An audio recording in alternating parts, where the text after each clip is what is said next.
Chers Togolais de l'intérieur comme de l'extérieur, nous devons faire quelque chose pour Jean-Paul Omolou. Parce que Jean-Paul Omolou est en train de mourir à petit feu. Il traverse une situation très difficile. Ça fait des années qu'il est en détention dans un lieu secret. Ça fait des années qu'il est sous le coup de la torture. Ça fait des années qu'il est privé de ses droits, les droits même à la santé, de voir un médecin et de se faire soigner par le médecin de son choix. Ça fait des années qu'il est enfermé dans une cellule totalement fermée, non aérée, avec un bout du mur, et là où il y a le bout du mur qui est totalement en haut, il reçoit des odeurs pestilentielles parce que derrière la cellule où il est enfermé, il y a les puisards. C'est aussi une forme de torture.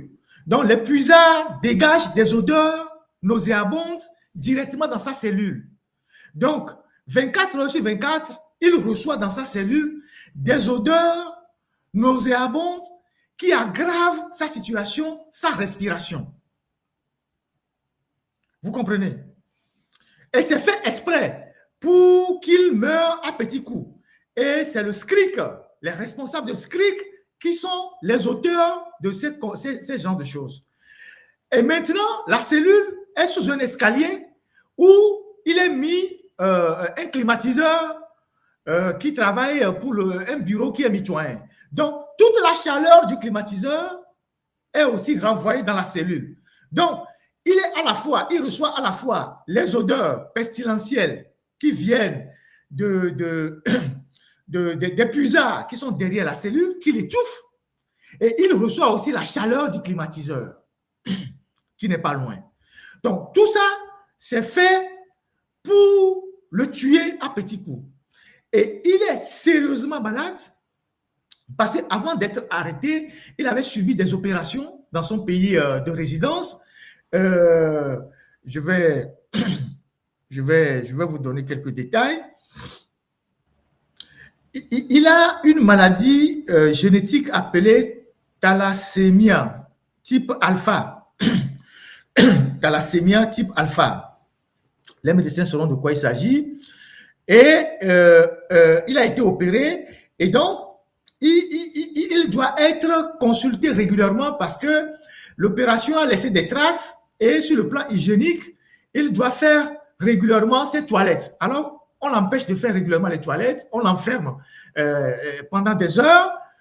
Les avocats qui allaient régulièrement pour le voir, les avocats, je ne sais pas ce qui se passe, les avocats n'y vont plus régulièrement. Il n'a plus les nouvelles régulières de ses avocats. Il est quand même dans une situation assez préoccupante. Et moi, j'ai le sentiment que on veut en fait, c'est une peine de mort qu'on lui inflige sans être même jugé. On veut le voir mourir à petits coups. Et dès qu'on sentira qu'il n'en peut plus, un matin, on va lui dire, bon, on te libère parce qu'on sait qu'il va aller mourir après. Donc, nous devons faire quelque chose pour ce compatriote-là. Je ne sais pas ce qu'il faut exactement, mais la seule arme que nous avons, c'est de faire du bruit. Hein? Make noise, comme quelqu'un l'a dit. C'est de faire du bruit. Sur tous les panels, d'organiser. Quand on était en Suisse la dernière fois avec nos amis de rupture, Fleurline et comment il s'appelle, Aziz Goma, on a beaucoup parlé du cas Jean-Paul Omolou, de Niakate et tout ça, mais j'estime qu'il faut qu'on fasse beaucoup de bruit parce que le sorcier, c'est quand tu cries sur lui qu'il lâche la proie. On dit, le crime se nourrit du silence. Donc, tant qu'on n'a pas crié sur le criminel, il va toujours continuer par faire les bêtises. Donc, nous avons besoin de remettre le cas Jean-Paul Omolou sur le tapis et de faire toutes les démarches nécessaires pour obtenir sa libération. Et c'est très important. Et ce sont les gens comme Lengbale qui l'ont torturé et plein d'autres personnes qui ont attenté à sa vie, tout ça au SCRIC là-bas. Et il y a même des gens qui ont été sanctionnés au SCRIC là-bas, qui ont été reformés parce qu'ils auraient porté un petit coup de main à Jean-Paul Omolou pour quelques avantages. Et donc, c'est un cas vraiment de séquestration et d'isolation, hein, des pratiques inhumaines. Hein, c'est de la torture. Donc, je vous en prie, nous devons faire quelque chose pour ce compatriote-là. Je reviendrai en détail parce que je n'ai pas eu le temps cette semaine de préparer bien son dossier. J'ai des fiches sur lui, mais je vais revenir en détail sur ce dont il souffre, comment est-ce qu'il est traité là-bas, comment est-ce qu'il a été traité, comment il est mis en isolement, comment est-ce qu'il est régulièrement empêché de voir son propre médecin et pourquoi les avocats aussi ne vont plus régulièrement lui rendre visite. Donc, je reviendrai là-dessus.